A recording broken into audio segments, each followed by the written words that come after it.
They're running around blaming all of these different problems, like, oh, this person did this to me, that person said this to me, and I feel like this, and it's because it's how I feel, it's the truth. We have to have the resilience to be able to cope with days where these bad things happen and not allow it to affect our kindness and positivity as well. Ed Lofts is a 7-time World Kickboxing Champion. Now he's on a mission to educate people about complex trauma. Do we need more empathy for other people, or does it start with understanding it for yourself? We could have more empathy for other people, but first of all, we need to have enough empathy for ourselves. So that starts with boundaries. I've seen different instructors who have abused people, who have manipulated people, who run tournaments that aren't safe and people get hurt at. And in all honesty, those people, even as fighters, weren't very good themselves. Because I guess you can't make a change if you don't know what to change. Exactly that. One of the other addictions that people don't talk about, just being busy all the time. And then it goes into things like... In your experience, how do people deal with that? Badly. Nobody's been given the skills anymore, to the point where these types of neglect, manipulation, self-sabotage, even covert hostility from other people, sabotaging people when they're trying to achieve something, it chips away at people, and they don't realise it's happening because they haven't even got labels for it.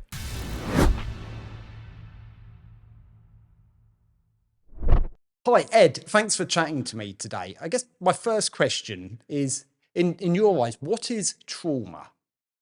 So a good way of explaining it would be if you take a car. So imagine there was no one in a car, but they're testing the car, and they would crash it into the wall that they drive the cars down to do that. They know that the wall is robust and strong, and the car's driven into it at different speeds, and they can see the impact that wall has on the car at that speed. They then register how much damage is done, and then eventually they class that car is safe enough to be driven at certain speeds, and then it's certified to go on the road, kind of thing. So the traumatic event is the car hitting the wall. The car explodes, there's bits everywhere, and that would be obvious that it was a trauma. If we then relate that to a person, it could be being burgled, coming home and finding that there's things missing from your house. Yeah. It could be being mugged, all the way through to the really awful, catastrophic things that happen to people, like a family member being murdered or committing suicide. All of these type of things, they count as a loss. And wherever a loss happens, a space is left, if that makes any sense. Yeah. What that means is the space was filled at some point, and whatever it was filled with in some way met our needs. So it was comfortable, it was nice to have that in our life, and then it was taken away. Yeah. So that's one side of the trauma. They call that big T trauma. So it's like a big event, basically. The other side to it is what we could do if we take the same car that was going to be driven at the wall, but instead we undo a bolt somewhere. So no one knows which bolt it is, but we've undone it, and things start to rattle a bit. The person that would be eventually driving the car would hear that rattle, and it would agitate them.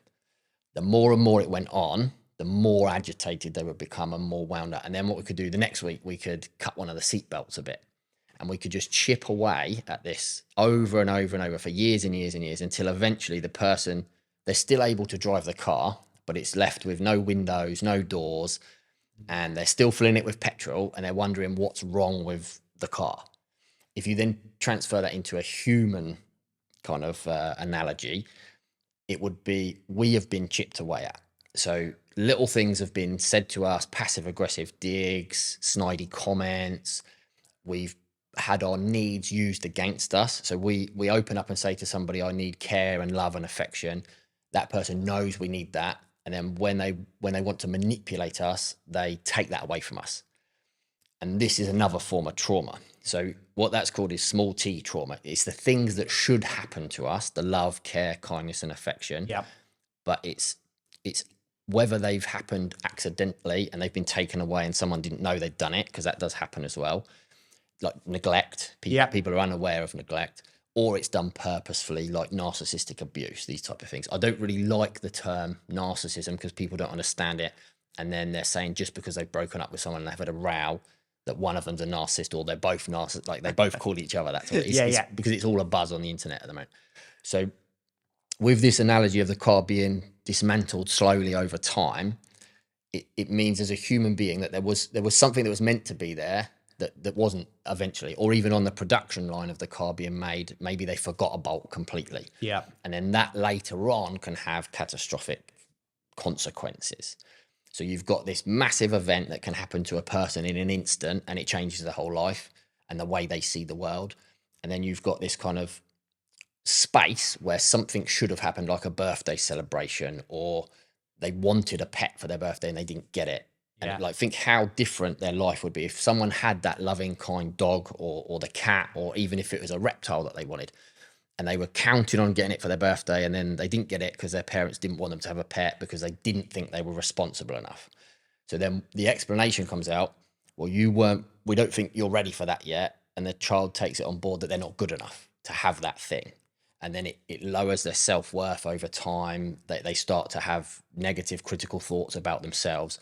And this carries on because anytime something should have happened but didn't, the space is still left.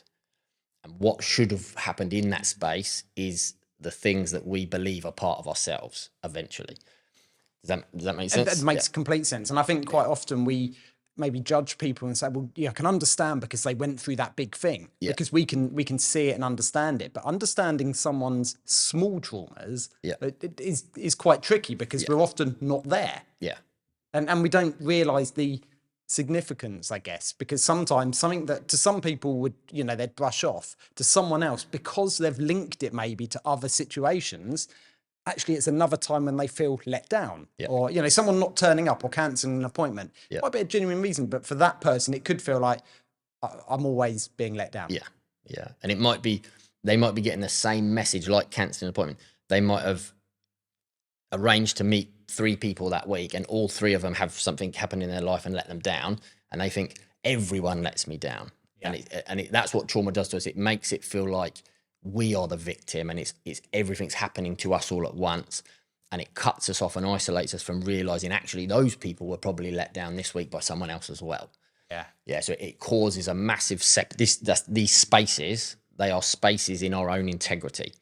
And then negative thoughts can creep in. And what that should have been, what a human being should be full of is care, kindness, love, affection. But you don't want to go sounding like that everything is positive all the time. We have to have the resilience to be able to cope with days where these bad things happen and not allow it to affect our kindness and positivity as well. Yeah, because I guess these things do happen to everyone, and everyone goes through. I mean, life is tough. I think that's one of the things you almost have to grow up and realize that sometimes life isn't fair and sometimes life is tough. But it's how do you deal with that? And I mean, in your experience, how do people deal with that? Badly, yeah. Nobody's been given the skills anymore to the point where these types of neglect, manipulation, self-sabotage, even covert hostility from other people, sabotaging people when they're trying to achieve something, it chips away at people, and they don't realize it's happening because they haven't even got labels for it. Like if you said to someone, pass me the apple, they can only pass you the apple if they know what an apple is. If someone's speaking French, you don't understand French, you're going to pass them the wrong thing. And it always equates back to imagine a kid again with his dad fixing a car or a motorbike. Again, this is not an analogy that ever happened to me, but someone says, pass me this, and you pass them the wrong spanner, and you get shouted at for it because it's something you don't know. And then what happens is we then try to we either overlearn something, so we have to know everything, become a perfectionist, or we try to pretend that we know everything. And there's the problem. It's how do you spot the people that are pretending, and how do you spot the people that really know what they're talking about? So there's the answer. But I mean, there's downsides to being a perfectionist as well, isn't it? Because quite often that can hold you back from doing anything because it's whatever you're doing is never quite good enough. You get frozen with by analyzing. So you analyze everything too much, things are not good enough, and then you end up procrastinating because you only do things on the days when you've got enough energy to get it perfect, which is never. So we get stuck. I mean, so life is tough. I think we've 100%. established that. So how can people start to maybe either understand it for themselves or understand it for other people? Because I guess, do we need more empathy for other people, or does it start with understanding it for yourself? That's a really good question. So we could have more empathy for other people, But first of all, we need to have enough empathy for ourselves. So that starts with boundaries, and people really don't understand what boundaries are, especially from dysfunctional families. What is happening is when a child does something that is not fitting the mold that the parent wants them to fit in, they end up being manipulated, and they're manipulated by the boundaries. So the parent said, we've always done it this way. If it's good enough for us, it should be good enough for you. Yeah. And every family has like a rough map, if that makes sense. So we have what I class it as is like an ancestral map, and then you can't negotiate with the ancestral map because they've passed away, they've gone, but their lessons are still with the relatives around us now. So then we have that's our family map, and our family, we could literally map out, what does mum do in the scenario where she's in a shop and someone bumps behind her with the trolley?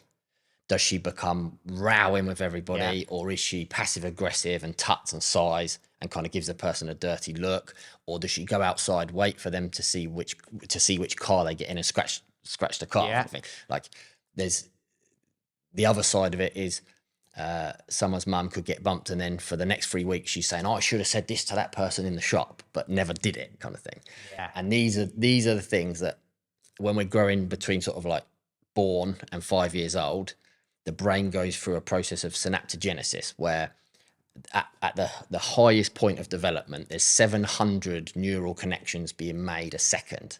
So our bodies, our brains, our language systems, we're learning at an exponential speed. Yeah.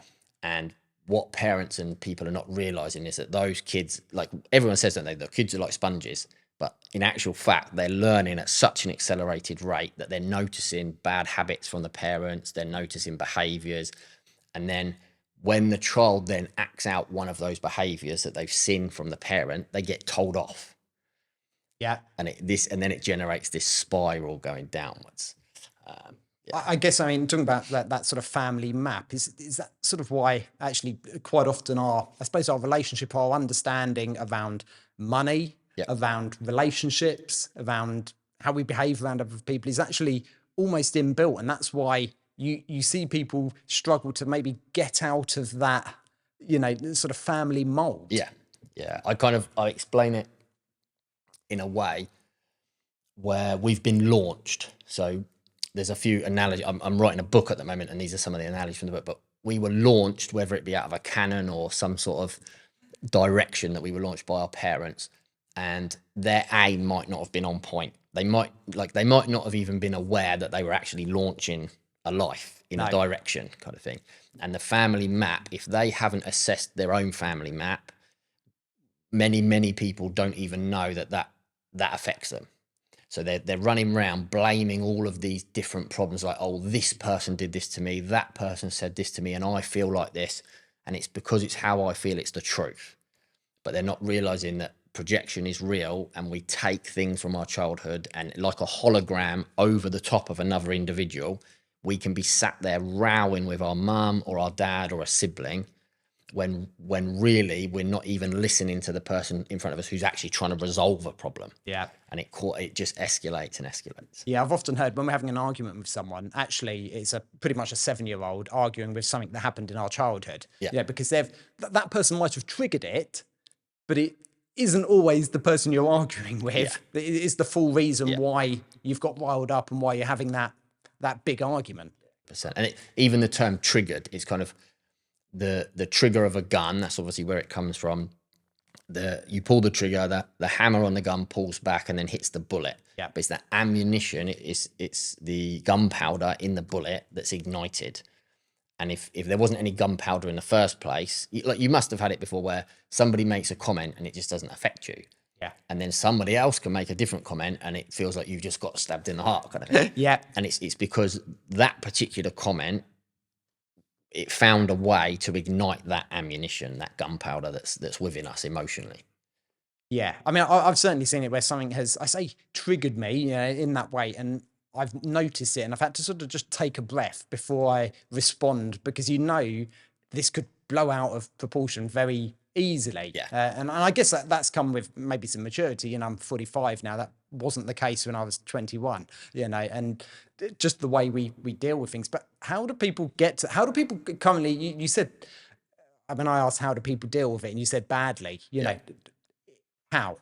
So when you say how, do you want a list of tools? Because this is the route that most Yeah, I people mean, go I down. guess a lot of what I see is that people who have gone through trauma, we know they're more likely to end up drinks, drugs, bad habits, whatever it is, getting into trouble, ending up in prison, all of this. That's one way people deal with it. Yep. And is that just because we don't have the tool set to be able to deal with it healthily? And those things are actually easily available. So it comes down to adaptive strategies, which become maladaptive, which again is a very short sentence, but it means a hell of a lot.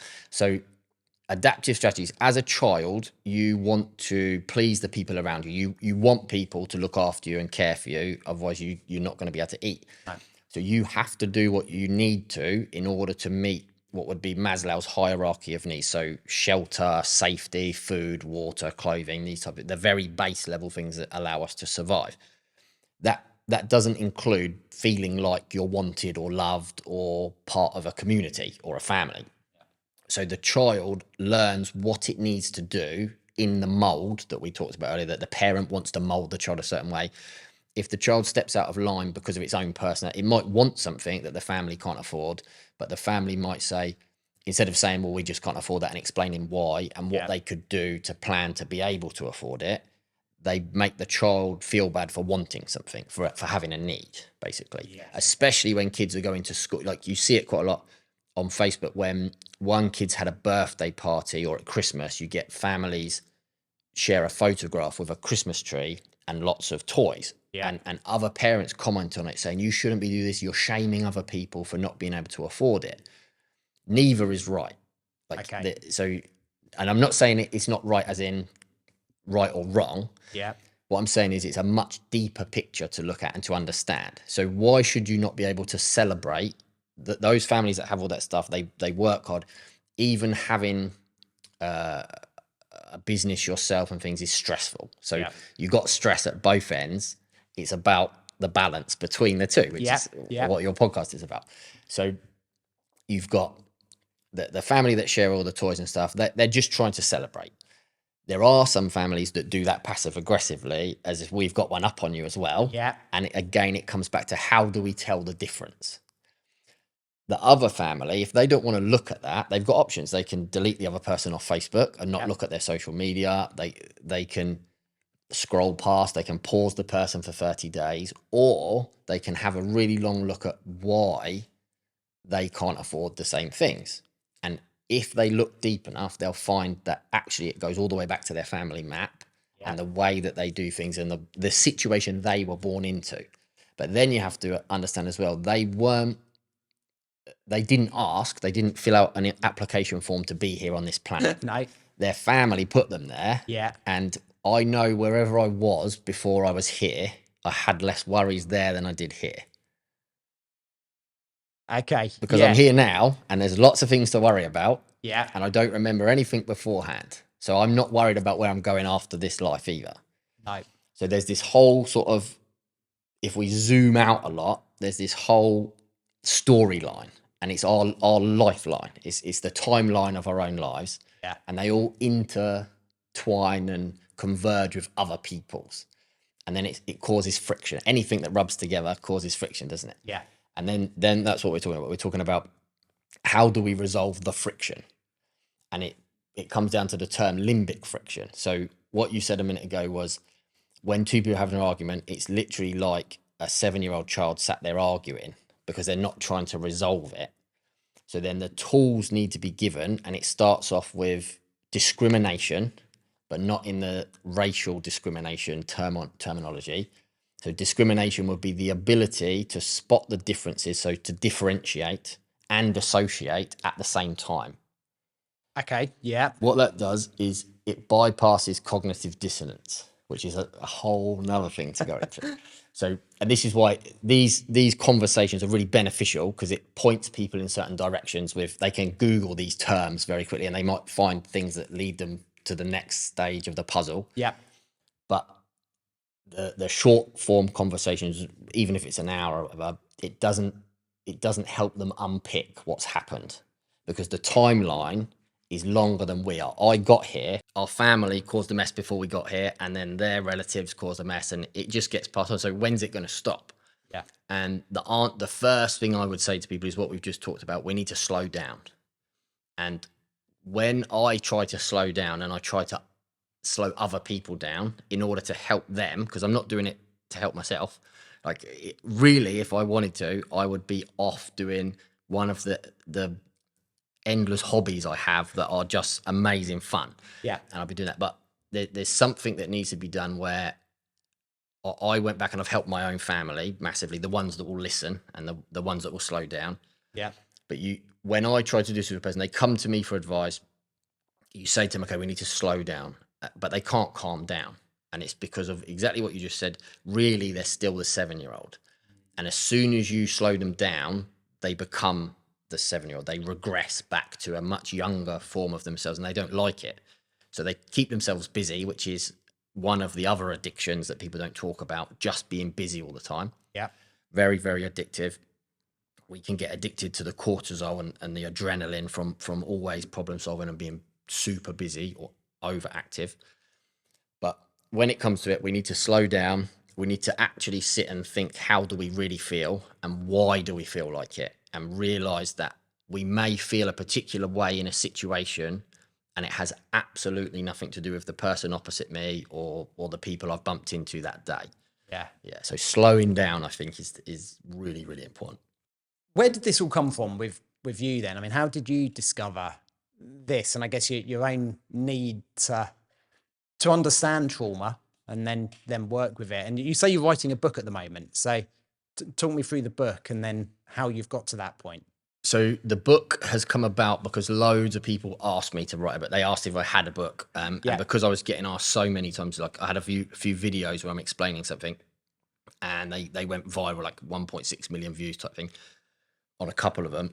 And the amount of messages I then got on Facebook saying, oh, the way you explain stuff, people just understand it. Because I try and take clinical terminology and then water it down in a way that can be understood by anybody. That comes from me teaching. So I've been teaching kids and adults since I was around 15 years old, helping out with my coach moved to America. His name's Jason Pierce, absolutely lovely guy.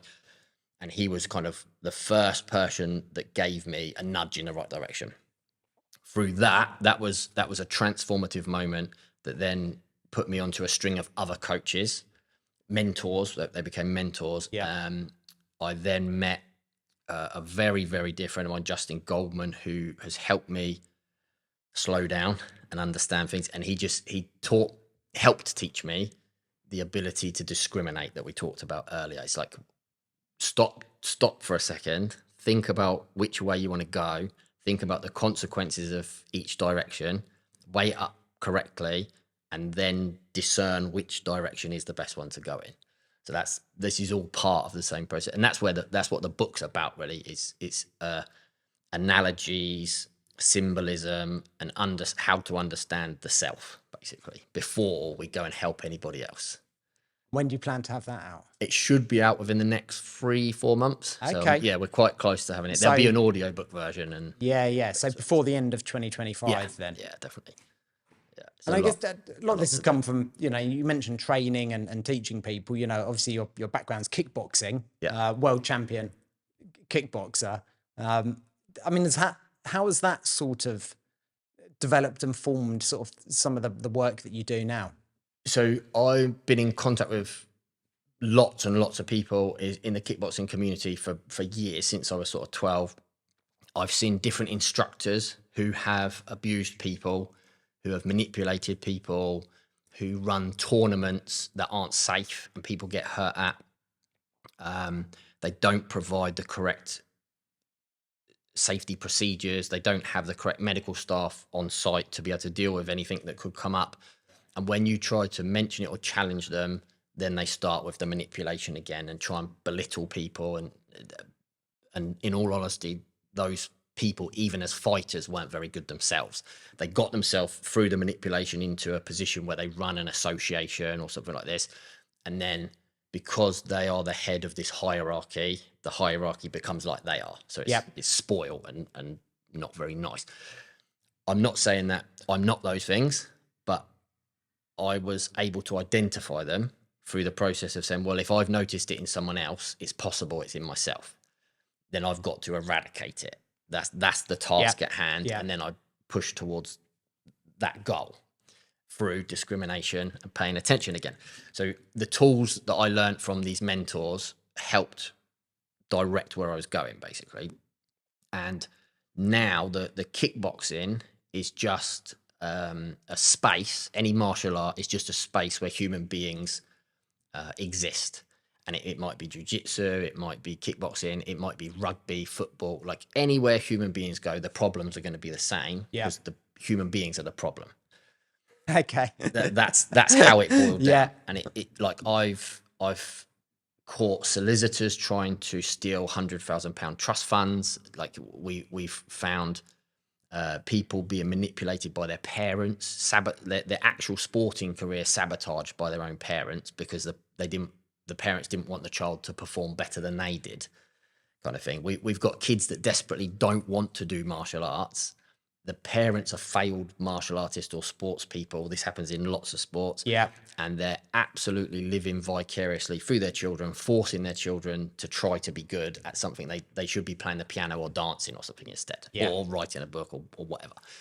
So it all boils down to, once you've overcome trauma, you realize we're all the same. We all suffer the same way. We suffer. Imagine we were making cocktails. One person prefers a beer, another person prefers a Guinness, and they're all the different types of suffering. So someone's going to have a mojito, and they're gonna drink that, and that's their type of suffering they prefer.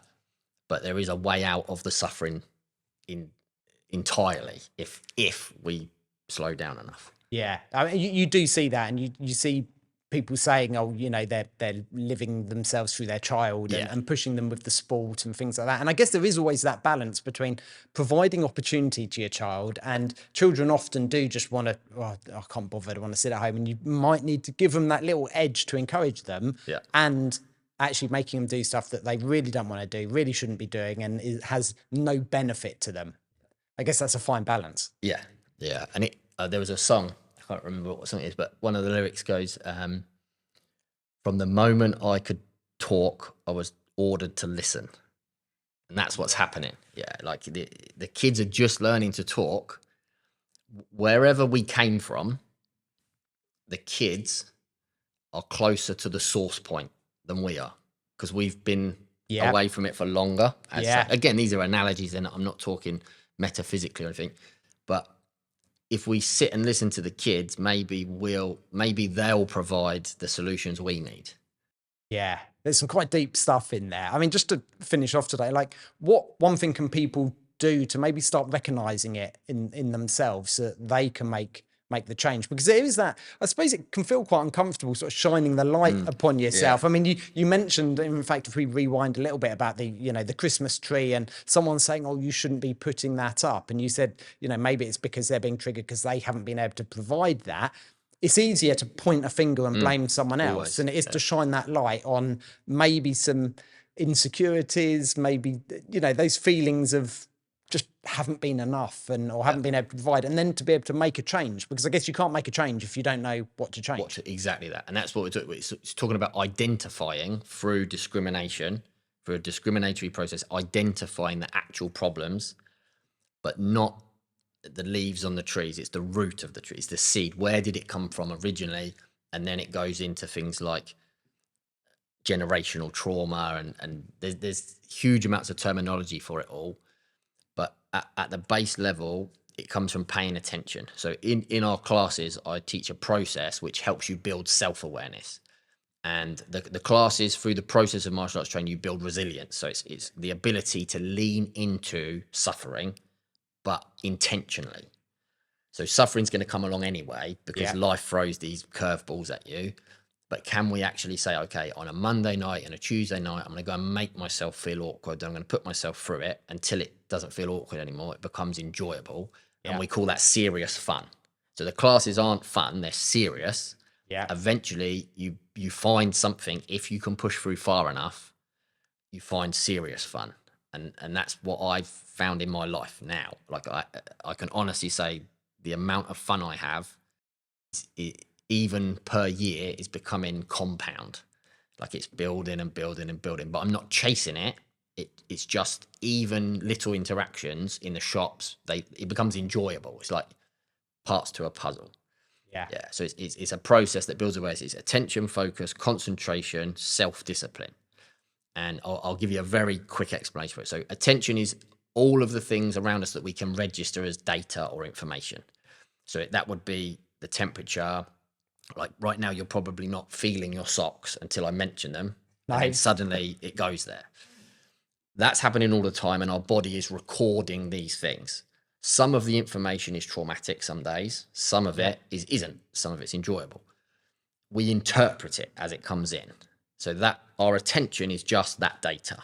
Our focus is the thing that we've put our awareness on, like your socks. Yeah. Or like people can do that as a really good example, even through a camera, because as soon as I say feel your socks, suddenly you can feel them, but you couldn't a minute ago. No. That's what your focus is. Your concentration is how long you can hold that focus in place for to a time frame. Most people can't do it for more than 30 seconds, like 5 seconds in some cases. So we have attention, focus, concentration. Self-discipline is learning to identify distractions. So as we're here and we should be focusing on eye contact or the microphone, noises distract us. And if we say ignore the noise, that's what that is a manipulation tactic to say ignore the thing that's distracting you so it can distract you forever. Yeah. We need to identify it so that when it comes up, we are only distracted for a shorter period of time. That's the noise of the fox in the garden. So then we come back. Yeah. Once I've done that enough times, like repetitions, then it will stop being a distraction because it becomes automatic.